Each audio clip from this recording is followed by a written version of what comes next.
This is comedian Walter Masterson. Watch him troll this school board meeting pretending to be a conservative parent.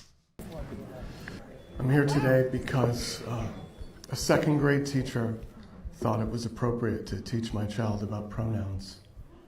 Pronouns. I was taught that there are only 2 pronouns, but thanks to the woke left, there are now 100 pronouns. I confronted the teacher and said, in our house, there are only 2 pronouns and that they need to respect our beliefs. As a patriot, I love freedom of speech. Who loves freedom of speech? You know, I love freedom of speech, except when it comes to pride flags in schools, teaching history. There's a whole list of books I want to ban from the school library. I want to ban kneeling at football games. The point is we need to protect our children, okay, which is why we need more security in our schools. We need cops patrolling the hallway. We should also hire cops as teachers. And the students, they should also be cops, like in 21 Jump Street. Who saw that? Yeah. You know, I'm here today because I care about children. Thank you. Thank you. Thank you. I'm here today because I care about children. I care about children so much that I'm against the WIC program, universal pre-K, any form of gun control. We need to, get back to the fundamentals. We need to take down the pride flag, put the American flag back up, and we need to force every child to salute it in the morning, right? That makes sense. Yeah. Thank you. Pause that for 1 second. What do you think about the left's indoctrinating children? Oh my goodness! Listen. This is what happened in Nazi Germany.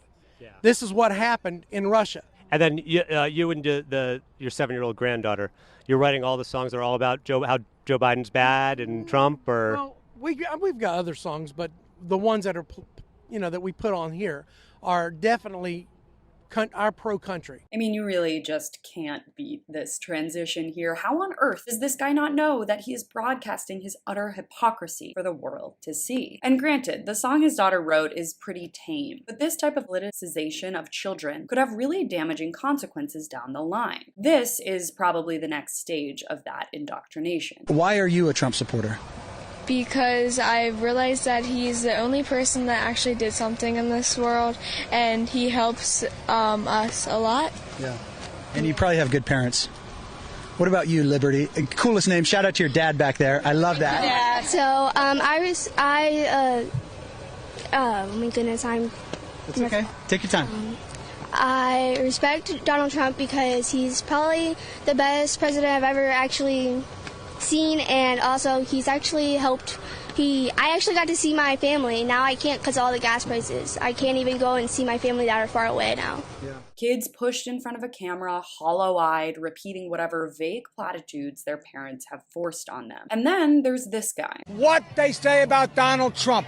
They say that he's mean and everything. Well, you know what? When you're growing up, it was your father who kicked you, or your mother who kicked you in to keep you on a straight and narrow. And that's what he does. Right. I want a leader. I don't want a lamb. That's right. A leader, not a lamb. We're in a world where one complete side of the political spectrum wants aggression, nastiness, and hate from their leaders. And through these videos, we can see a clear through line of how these ideologies spread like wildfire from kids to preteens to hate-mongering adults who once weaponized their own children. And I want to be clear, this happens on both sides. Democrats also imbue their children with their political beliefs. And even if it's unintentional, it is a universal fact about family life. Your children will absorb the political messages you espouse, for good or bad. Children are very impressionable, and sharing your beliefs with them or even around them is one thing, but lying and bigotry is another. If you didn't know, there have been quite a few MAGA children's books hitting the shelves these days. They're already indoctrinating kids into ideas that Trump is a martyr like king, the the only one who cares about the truth. And these authors aren't just random writers, they have direct lines to Trump himself, like Kash Patel, who is Trump's #1 media stooge these days, who recently published a kid's book called The Plot Against the King. You can guess who the king is. And again, this does happen on the left as well, like Michael Ian Black, A Child First Book of Trump. But the difference is that he's not directly tied to the levers of power like Kash Patel is. As I said, children are so impressionable and they can easily be groomed into attitudes of hatred and bigotry. And it's important to know that it's not ultimately their fault. An important example of this occurred at Fred Rogers' funeral. Mr. Rogers' Neighborhood was a show about acceptance, love, kindness, generosity, and fairness. And in a chilling testimony from his funeral, it was met with protests from people as young as 8 years old holding signs about their hatred of homosexuality. They were led by Westboro Baptist leader Fred Phelps, who preached to these kids that Mr. Rogers' death was a welcome move by God. The New Yorker reported that bringing children to these types of protests was a strategy by Phelps for media attention. They brought children to the protests and had them hold placards and repeat slogans slurring gay people and praising divine killings. Many of them were Phelps's own children or grandchildren. So we can look at videos like this of children at these political protests and laugh or cringe, but there is a danger underlying all of it when it goes too far.